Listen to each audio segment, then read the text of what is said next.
Hey traders, welcome to this week's Forex Focus. I hope you're all well and you've all had a good week in the market. So there were certainly some nice opportunities to be had. Some of the setups we talked about last week came to fruition, so that's always nice to see. Now, what we're going to do today, as we do every week, is we're going to look at the major currency pairs to look at the opportunities it could be setting up technically, and also talk about some of the fundamental drivers, because it's always nice to be taking a trade where you've got both the fundamentals and the technicals working with you. Now, before we get into it, I need to remind you all that I'm talking to you about what I'm going to do with my own account, my own portfolio. I'm not telling you guys and girls to go away and go and take those trades. It's simply, I'm giving you ideas of things that you can look at in the market. So then you go and take a look at them and see if they work for your portfolio, see if they work for your particular trading approach. Okay, so they're my ideas only. I'm not telling you to go ahead and go and take those trades, but I hope it's useful all the same. So, going into next week, the sort of like the big driver in the markets, we've sort of come away a little bit from the talk of inflation and the interest rate differentials and things like that, and the markets are really starting to focus, or are not starting to, but are focusing on the US debt ceiling and whether there's going to be a resolution there, and the Republicans and the Democrats can come to some sort of an agreement. Now, it's quite interesting because I've read a few bank reports recently over this weekend, and there seems to be this consensus that no matter which direction the market goes in, potentially we're going to see the US dollar get supported. Now, the way that this is going to play out is that if there is some sort of an agreement, okay, with regards to the US debt ceiling, then the US dollar is going to be supported from that. So there's going to be positive sentiment towards the US dollar, and hence that's going to cause it to strengthen. The other side of the equation is that if there isn't an agreement, so if it looks like things are going to start to break down, then what's going to happen is that you're going to get that whole risk aversion flow, which is also going to benefit the US dollar. So as you're going to see when I come to some of the technical setups in a minute, even though we are at levels where potentially we could see the US dollar turn around because it has been strengthening over the past few weeks, and now they're at key levels where potentially it will find some sort of resistance or support depending on the pair that you're looking at. So an opportunity to essentially trade in the opposite direction. We have to be aware that the sentiment at the moment still could play out where the US dollar is going to strengthen. So again, we might be looking at this week the similar sort of situation to what we were looking at last week, which is that the US dollar will continue to strengthen. So we'll be looking for tactical opportunities. Now, the tactical opportunities are sort of shorter term opportunities that we look to take over, maybe a couple of days, maybe a few hours if it's quick, but certainly not anything that's going to last any longer than that. Strategic opportunities are the ones that we'd look to take over a longer period of time, and hopefully get a better reward to risk ratio, and hence obviously make more money from those particular trades. But you can't always get those. They don't always set up. We have to take what the markets present to us. And this week it could be that we're looking at tactical opportunities again. So let's jump over to the charts and let's look at how we can play these markets and the sorts of setups that we could be dealing with. We'll start by looking at the Aussie dollar. Now, the Aussie dollar here, in a similar thing to last week, where it's in this range, and whilst it's in this range, there isn't a lot to do, okay? So we can see that the markets are, the resistance level is at 0.6807. It's highly unlikely that the market even approaches that or breaks that this week. If it does, then you've got to wait to see if the market reacts and starts to sell off from there and treats it as a resistance. Then you'd be looking for selling opportunities. I don't think it gets that far though. What I do think we can do this week is we can potentially trade down to the support level. So again, if we get to this level, then you need to look at the reaction, see whether it's a buy trade or a sell trade. But before we get there, if we jump down to the 4-hour chart, it might be something where we're talking about, US dollar strength going into the next week, at least on a temporary basis. And so you might see that we'll get the market sell off from roughly where it is right now down towards that support level. And that could be an opportunity for you there. So, I would say that from a shorter term perspective, we're looking at short Aussie dollar down towards the 0.6560 area. If we jump across to the euro dollar, so the euro dollar, this is the 4-hour chart. The euro dollar has been selling off. We talked about this last week. We were looking at this tactical opportunity over here down to support. It's exactly what we got. Now, if we take a look on the daily chart, we can see that this is a fairly, strong level of support. So support back on the 7th of March, and then it was resistance on the 30th of May, and this is last year, so 2022. Now that the market's come back to it, it could potentially treat it as support again after selling off from there.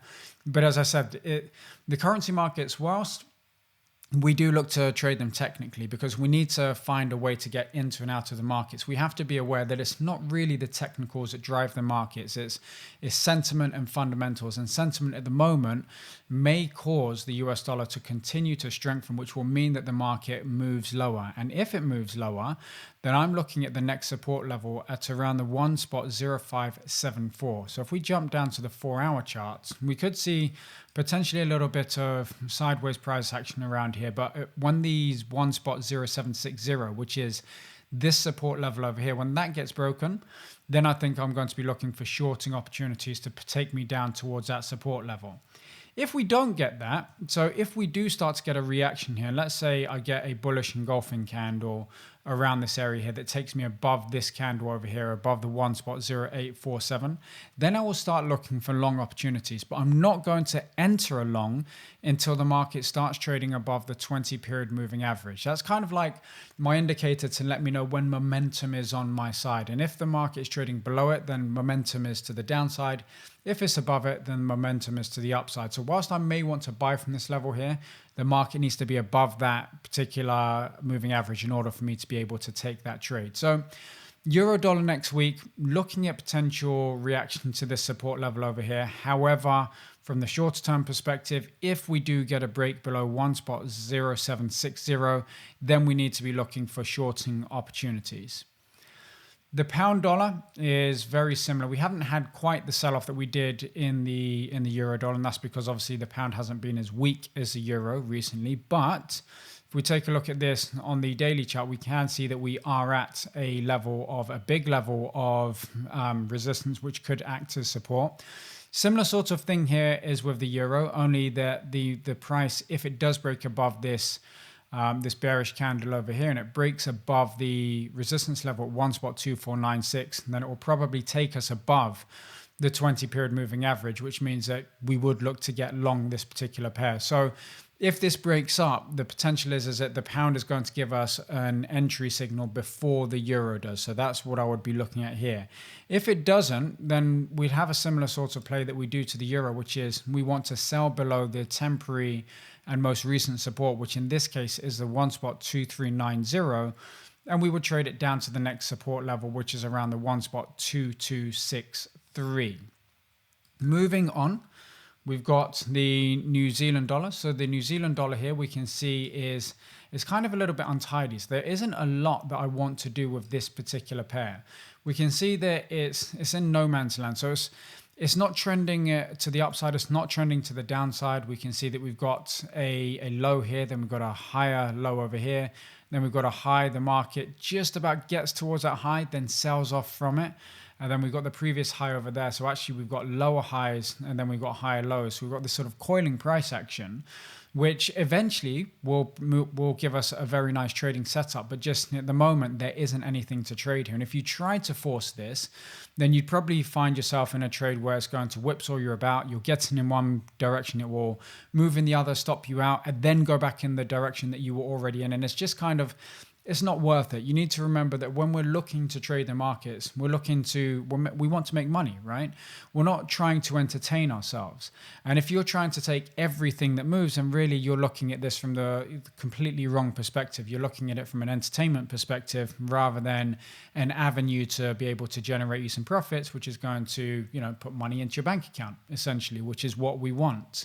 So New Zealand dollar, nothing on the cards there. The dollar CAD is a similar sort of thing. So we're sort of in the middle of nowhere. This is even worse than the New Zealand dollar, to be honest with you. We've got, we're in a very big range. If we look at if we go back to the 14th of October last year, so we're around the 1.40 down, all the way down to 1.32. So, a nice 800 pips or so of a range right there. On the daily chart, there's nothing that I would like to take. There's no predominant direction. And if there isn't a direction, then anything that you take is really going to be a little bit of a guess. So from that perspective, I'm going to leave that.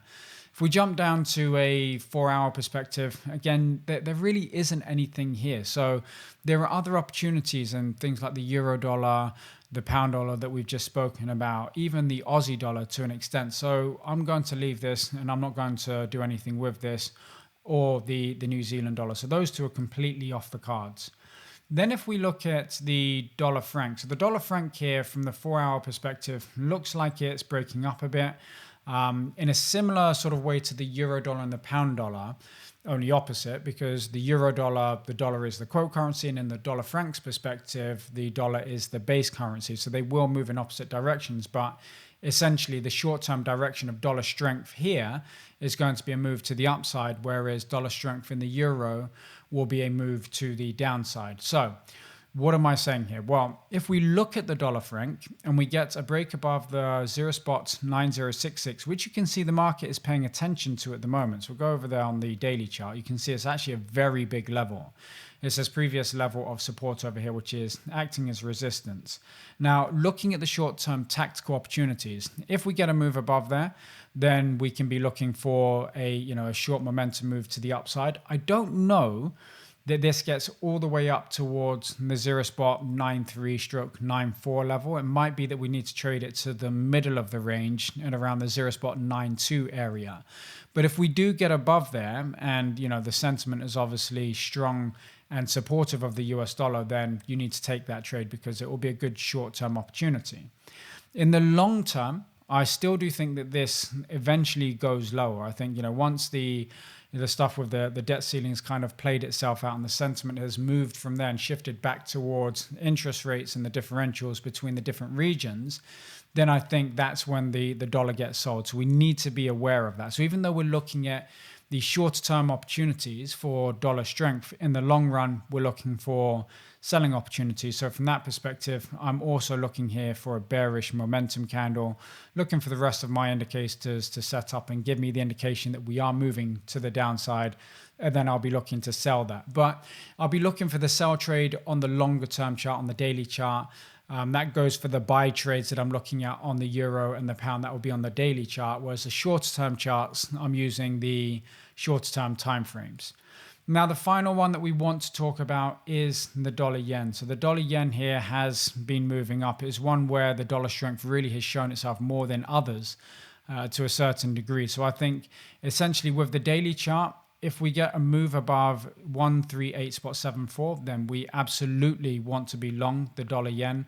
From a selling perspective, there isn't a lot that I would do just yet, because even if the market sells off from this area here, let's say it sells off from around this resistance level, it's still from my perspective, from a price action perspective, it isn't a good indication that this trend here has completely changed.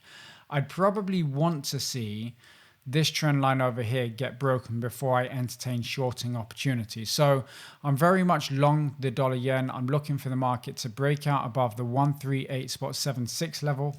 If we jump down to a 4-hour chart here, you can see that would be a good trade, because what we get is we get the breakout of resistance, which printed back on the 2nd of May and then back on the 8th of March of this year. So we break above that resistance. The market then pulls back to it. It starts to play around with there. Then if we get a break up from here, we can see that the market's paying attention to this level, which is something that we really like to see. And when we get breakouts, we're expecting, volume momentum past those levels, and that will just be another confirmation of that. Okay?